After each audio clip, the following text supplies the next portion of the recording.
नमस्कार, मैं हूं मृत्युंजय कुमार झा और इस वक्त की सबसे बड़ी खबर कमोडिटी मार्केट की हम आपको बताने जा रहे हैं। और खबर यह है कि गोल्ड और सिल्वर की कीमतों में जबरदस्त तेजी आ गई है, जोरदार तेजी आ गई है और एमसीएक्स पर गोल्ड का भाव 500 रुपए से ज्यादा बढ़ चुका है और चांदी में 1500 रुपए से ज्यादा की तेजी आ गई है। अंतर्राष्ट्रीय बाजार में भी गोल्ड में $25 से ज्यादा की तेजी आ गई है और चांदी का भाव 3% से ज्यादा अंतर्राष्ट्रीय बाजार में बढ़ चुका है। एक बड़ी तेजी आज लंबे वक्त के बाद गोल्ड और सिल्वर की कीमतों में आई है। 48,000 के ऊपर जा चुका है गोल्ड और चांदी का भाव बहुत तेजी से ऊपर जा रहा है और 67,900 के ऊपर चला गया है। 1500 रुपए से ज्यादा की तेजी। अब ये तेजी आई क्यों है, ये जानना आपके लिए जरूरी है। तो तेजी इसलिए आई है कि कल जो फेड की तरफ से जो बात कही गई उसमें ये बात क्लियर हो गई कि जल्द अमेरिका में ब्याज दरें बढ़ने नहीं जा रही हैं और ना ही वहां पर बॉन्ड बाइंग प्रोग्राम में कोई बदलाव होने जा रहा है। इस ऐलान के बाद डॉलर में तेज गिरावट आई और अमेरिकी डॉलर एक महीने के निचले स्तर तक लुढ़क गया और ऐसे में सुरक्षित निवेश के तौर पर गोल्ड की डिमांड बढ़ गई है, जिसका बड़ा इंपैक्ट हमने प्राइस के ऊपर देखा है। जबरदस्त तेजी गोल्ड और सिल्वर की कीमतों में आई है। मेरा सबसे पहला सवाल अनुज गुप्ता आपसे होगा, ये तेजी क्या टिकाऊ है और क्या अभी भी गोल्ड में बाइंग का मौका है?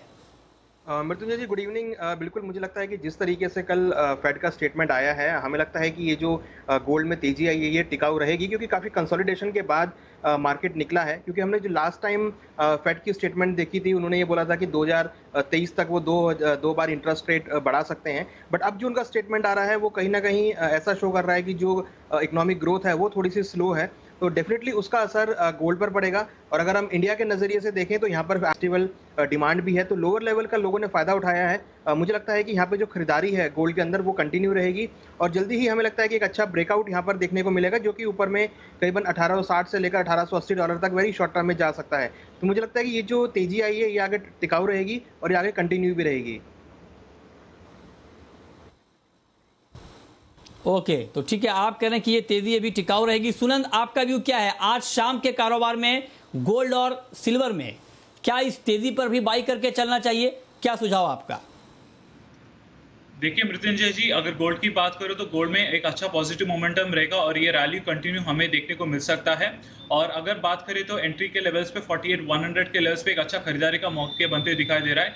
4700 के आसपास स्टॉप लॉस मेंटेन करते हुए, और अगर आज के शाम के कारोबार और कल तक अगर कोई वेट करना चाहते 48,600 तक आप टारगेट मेंटेन कर सकते हैं। आज एक शाम को भी एक ऐसा खास खबर आने वाला है कि यूएस की भी जीडीपी का क्वार्टरली डेटा आने वाला है। अगर ये डेटा भी अगर एक्सपेक्टेड डेटा के सामने भी पॉजिटिव हुआ तो भी गोल्ड में भी काफी अच्छा पॉजिटिव मोमेंटम देखने को मिल सकता है। बात अगर सिल्वर की करें तो सिल्वर में भी काफी अच्छा स्ट्रॉन्ग मोमेंटम है, तो सिल्वर में भी खरीदारी की राय बनेगी। लेकिन सिल्वर कैसा है, बहुत ज्यादा वॉलेटाइल हो चुका है, तो मेरा रिकमेंडेशन की थोड़ा सा डिप के लिए वेट करें। 67,500 के लेवल्स पे खरीदारी करके चल सकते हैं। 67,000 का स्टॉप लॉस मेंटेन करते हुए 68,000 का अपसाइड टारगेट रखते हुए, तो दोनों में खरीदारी का अच्छा मौके बनते हुए दिखाई दे रहा है। ठीक है, तो आप कह रहे हैं कि गोल्ड में और सिल्वर में बाइंग का अच्छा मौका बनता हुआ दिख रहा है। आप कह रहे हैं कि ये तेजी और बढ़ सकती है और चूंकि फंडामेंटल के मोर्चे पर अच्छी खबर आई है लिहाजा उसने मार्केट के सेंटीमेंट को मजबूत किया है। हमारे साथ इस वक्त बातचीत करने के लिए एक और खास मेहमान है। हमारे साथ हैं सोम सुंदरम पीआर साहब, डब्ल्यूजीसी इंडिया के एमडी हैं। सर, बहुत बहुत स्वागत है आपका। सोम सुंदरम जी, मेरा पहला सवाल आपसे यही होगा, रेलिवेंट क्वेश्चन सर आज का यही है कि फेड ने ये बहुत क्लियर कर दिया है कि रेट कट बहुत जल्द नहीं, रेट पॉलिसी में बदलाव बहुत जल्द नहीं होने जा रहा है, ना तो बॉन्ड बाइंग का प्रोग्राम अभी बदलेगा। तो इसका एक बड़ा पॉजिटिव इंपैक्ट आज हमने प्राइस के ऊपर देखा है गोल्ड में और सिल्वर में। आप बताएं जरा कि फेड के इस ऐलान का क्या वाकई अब गोल्ड का मार्केट फंडामेंटली लॉन्ग टर्म के लिए भी और स्ट्रांग हो गया है? Yes, definitely. And we have been saying this is what will happen for the last couple of weeks. So this is not in any sense surprising. And we are going to see this. They did expect the recovery to be faster. Now they are saying, no, it is not. Therefore, the rate increases will have to wait, which is very positive for gold. Overall, anyway, we have been saying there's a lot of money that has been pumped in to restore economies. And it is not going to be an easy job putting all that back. So gold is going to be a beneficiary for a few years down the road. Okay okay, ये आपने कहा कि ये आपने कहा कि fundamentally अब market में डिमांड यहाँ पर बढ़ने वाली है, और जो आपकी लेटेस्ट रिपोर्ट है वर्ल्ड गोल्ड काउंसिल की, उसमें कहा गया है कि दूसरी तिमाही में डिमांड भारत में गोल्ड की 19% से ज़्यादा बढ़ी है साल दर साल आधार पे, और अप्रैल जून के बीच डिमांड 76 टन से ज़्यादा रही है। मैं आपसे पूछना चाहता हूं कि इन्वेस्टमेंट बाइंग अब क्या ग्लोबली गोल्ड में एक बार फिर से बहुत तेज रफ्तार से बढ़ेगी? ओवरऑल ग्लोबली इन्वेस्टमेंट बाइंग को लेकर के सर आप लोगों का आउटलुक क्या है? यस, इन्वेस्टमेंट बाइंग तो टू टाइप्स होता है, बार्स एंड कॉइन्स होता है, ETF. If you see bars and coins bought by retail investors, it is an 8-year high. The growth is 60% above the last 5 years average. So it is 8-year high, which shows that investment gold is actually coming back. As far as ETF is concerned, there was a inflow 40 tons in the global ETFs. But it was not as high as last year, same quarter. Last year, same quarter was 400 tons because that was a very different situation. But we still see, ETFs being in the investor's mind. But overall, bars and coins tell us a completely different story. Investment gold is back. Okay, तो आप कह रहे हैं कि investment demand अब फिर से वापस आ रही है। लास्ट क्वेश्चन मेरा सोम सुंदरम जी आपसे ये होगा कि इंडिया के पॉइंट ऑफ व्यू से, चूंकि अब तक मानसून भी कमोबेश ठीक रहा है इंडिया में और आगे का भी आउटलुक अच्छा बताया जा रहा है मानसून का, तो भारत में फिजिकल डिमांड गोल्ड की, खास करके रूरल डिमांड किस तरह से रहने वाली है, इसको लेकर कुछ नया आउटलुक आपके पास इंडिया में इन्वेस्टमेंट बाइंग और फिजिकल बाइंग को लेकर? We saw 20% growth, 19% growth even in Q2, even though there were lockdowns, and price was much higher than what we have seen in 2019 levels. So what it tells us is there is a lot of demand which is waiting to come back. Once we have normalcy in social behavior, weddings come back in a big way, we are going to see a huge spike in demand. Diwali mein hoga, nahi to 2022 mein hoga, that you cannot say. But it is going to be a big spike in demand in a very, very short time.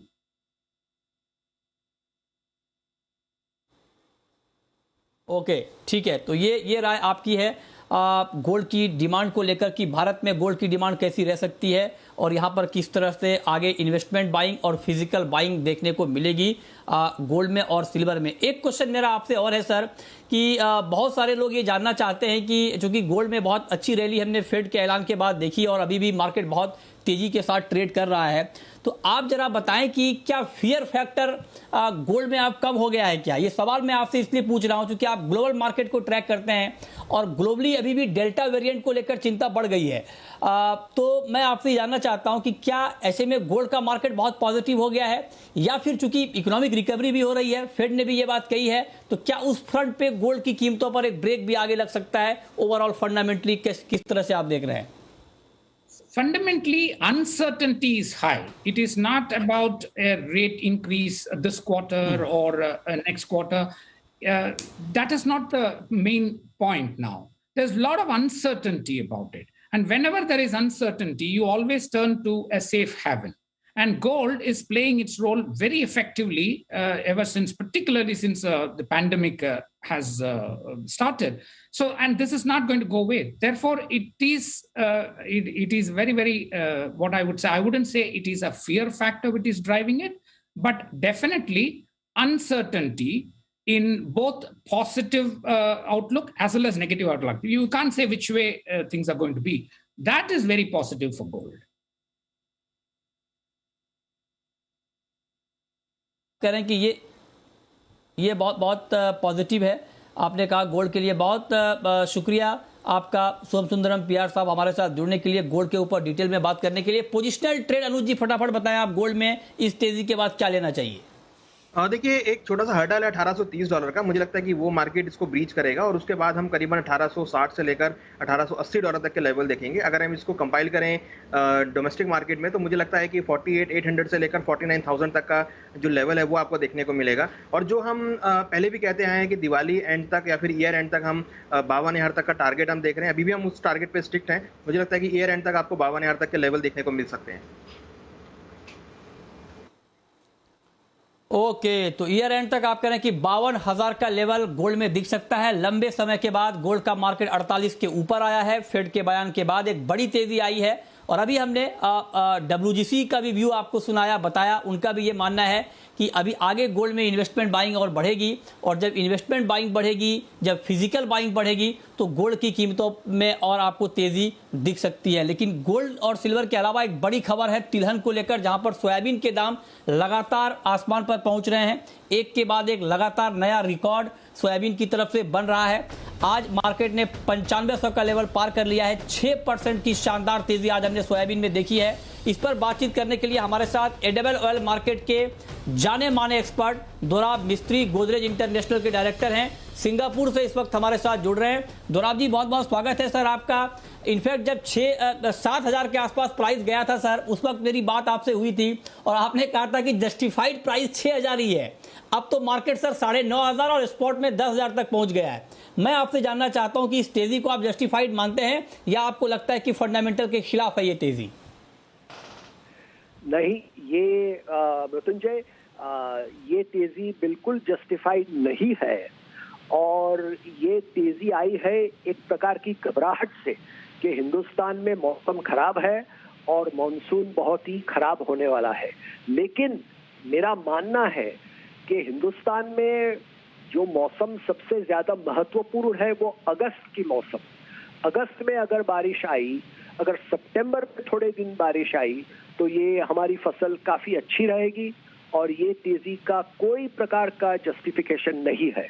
इसमें यहाँ बहुत सारा speculation है और मेरे ख्याल से अगर आपको खरीदने की जरूरत नहीं है तो खरीदने की कोई खास अर्जेंसी नहीं है मेरे ख्याल से। अच्छा सर, एक बात मैं आपसे और पूछना चाहता हूं कि जो लोग इस तेजी को जस्टिफाई कर रहे हैं, उनका ये कहना है कि फिजिकल मार्केट में चूंकि फ्यूचर मार्केट के मुकाबले दाम ज्यादा हैं, लिहाजा स्पेकुलेशन कहाँ है। और शॉर्ट जो आप कह रहे हैं जो बात, लेकिन यहाँ पर लोग ये कह रहे हैं कि अगर किसानों के पास सोयाबीन का स्टॉक होता तो क्या किसान 9,000 के ऊपर भी स्टॉक को अपने पास होल्ड करके रखते? क्योंकि अगर मार्केट में 9,500 10,000 के भाव पर भी सोयाबीन नहीं मिल रहा है तो इसका मतलब यह है कि एक्चुअल शॉर्टेज है। इस तरह की दलील दी जा रही है। इससे आप सहमत हैं क्या, एग्री करते हैं? मैं सहमत नहीं हूं क्योंकि ये हमारी सीजन का अंत आया है। हिंदुस्तान की जो सोयाबीन की सीजन होती है वो सीजन नवंबर से शुरू होकर जुलाई अगस्त में खत्म हो जाती है। तो जब सीजन खत्म होती है तो स्टॉक खत्म हो जाता है। ये कोई नई बात नहीं है, ये तो बिल्कुल लॉजिकल बात है। लेकिन हमको तो देखना है कि आगे फसल कैसे होने वाली है और आगे फसल के दाम बहुत बहुत ज्यादा ऊपर है। और हाँ, किसान को फायदा हो तो अच्छी बात है, लेकिन एज आपने बताया किसान के पास तो माल नहीं है। माल किसके पास है? स्पेक्युलेटर के पास है। तो मेरा मानना है कि ये दाम बिल्कुल जस्टिफाइड नहीं है और सरकार को सोयाबीन मील की जो शॉर्टेज है, जो हमारी पोल्ट्री इंडस्ट्री को जिसका बहुत ही जरूर है, तो सोयाबीन मील थोड़ा समय तक के लिए सरकार को इंपोर्ट अलाउ करना चाहिए, क्योंकि दुनिया के दाम तो हमारे हिंदुस्तान के दाम से आगे है।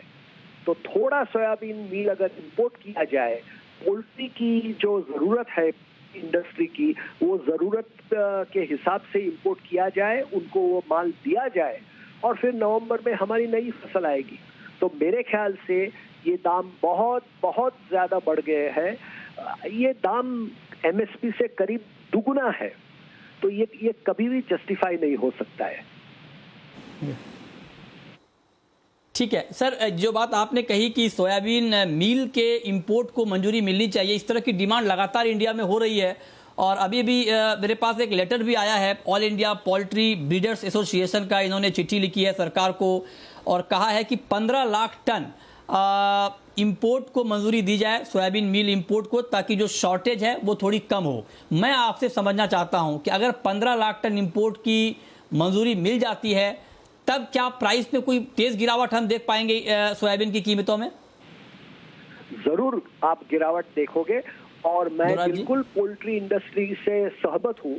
मैं पोल्ट्री इंडस्ट्री से बिल्कुल सहमत हूँ कि ये इंपोर्ट की मंजूरी हो आनी चाहिए, और 15 लाख टन नहीं तो एटलीस्ट 10 लाख टन तो इंपोर्ट होना ही चाहिए, और उससे बहुत सारी रिलीफ मिलेगी, और ये भाव और ये जो स्पेक्युलेटिव ये जो बलून हो चुका है बाजार में, वो बलून फूट जाएगा। हाँ हाँ। एक सवाल सर मैं आपसे ये पूछना चाहता हूं, क्योंकि आज हमें सूत्रों से ये जानकारी मिली है कि शायद कोई रेगुलेटरी इंटरवेंशन फिलहाल सोयाबीन में ना हो, क्योंकि ये मार्केट डिमांड सप्लाई पे चल रहा है ऐसा माना जा रहा है, और ऐसे में कोई रेगुलेटरी इंटरवेंशन अभी होने की गुंजाइश दिख नहीं रही है। ये सूत्रों के हवाले से हमें आज जानकारी मिली है। आपके हिसाब से क्या, आप चूंकि फ्यूचर मार्केट को भी बहुत बारीक से समझते हैं, आपके हिसाब से क्या वायदा बाजार में इस वक्त रेगुलेटरी इंटरवेंशन की जरूरत है, होना चाहिए? हाँ, मेरे ख्याल से जब दाम इतने बढ़ जाते हैं तो मार्जिन बढ़ाना चाहिए रेगुलेटर को। सरकार को इंटरवीन करने की जरूरत नहीं है। जो रेगुलेटर इंटरवीन कर सकता है, वो मार्जिन बढ़ा सकता है, पोजीशंस के ऊपर लिमिट लगा सकता है, ये सब कर सकते हैं। सरकार को इस बीच में पड़ना नहीं चाहिए, लेकिन रेगुलेटर जो है सेबी, वो जो कदम उठा सकती है वो उठाना चाहिए, और उससे भी काफी राहत मिल सकती है इंडस्ट्री को। लेकिन एक बात जरूर है कि सोयाबीन, मैं सरकार को धन्यवाद देता हूं कि सरकार ने आज तक ये मार्केटों को जैसे चलने चाहिए वैसे चलने दिए हैं। अब रेगुलेटर की बारी आई है, उसको जरूर इंटरवीन करना है, मेनली मार्जिन में और पोजीशन लिमिट्स में। अगर ये दो चीज रेगुलेटर करता है और सोयाबीन मील की इंपोर्ट की मंजूरी आ जाती है, हाँ। तो आप अपने आप देखोगे कि भाव वापस रीजनेबल लेवल पे आ जाएंगे। राइट सर, बहुत शुक्रिया दोराब मिस्त्री जी आपका हमारे साथ जुड़ने के लिए और डिटेल में बताने के लिए कि सोयाबीन की ये तेज़ी क्यों है और इस तेज़ी को रोकने के लिए क्या कदम इस वक्त उठाए जाने चाहिए। अनुज जी, क्रूड में बिल्कुल रेंज का कारोबार है, संक्षेप में जवाब दें, आज के लिए खरीदें या बेचें? हाँ देखिए, कल जो इन्वेंट्री थी हमने काफी नीचे आती हुई देखी थी। मुझे लगता है कि खरीदारी का ट्रेड लेना चाहिए। करीबन 53-70 के आसपास खरीदारी करें, स्टॉप लॉस 5320 का लगाएं, टारगेट 5460 का हो सकता है। तो खरीदारी का ट्रेड हमारी तरफ से रिकमेंडिंग है। मेटल में आपकी टॉपिक आज के लिए सुनंद? मेटल में देखा जाएगा तो मेरे टॉपिक है निकल कमोडिटी अच्छा है। अभी अगस्त कॉन्ट्रैक्ट में ट्रेडिंग करके चलने से 1490 के आसपास एक अच्छा खरीदारी का मौका बनते दिखा दे रहा है। 1467 पे स्टॉप लॉस मेंटेन करते हुए पोजिशनल बेसिस पे 1530 पे टारगेट रख सकते हो। अगर कोई नियर टर्म एग्जिट करना चाहता है 1510 के आसपास भी एग्जिट कर सकते हैं। राइट, बहुत शुक्रिया आप दोनों का हमारे साथ जुड़ने के लिए, बताने के लिए कहां पर कमाई के मौके बनेंगे।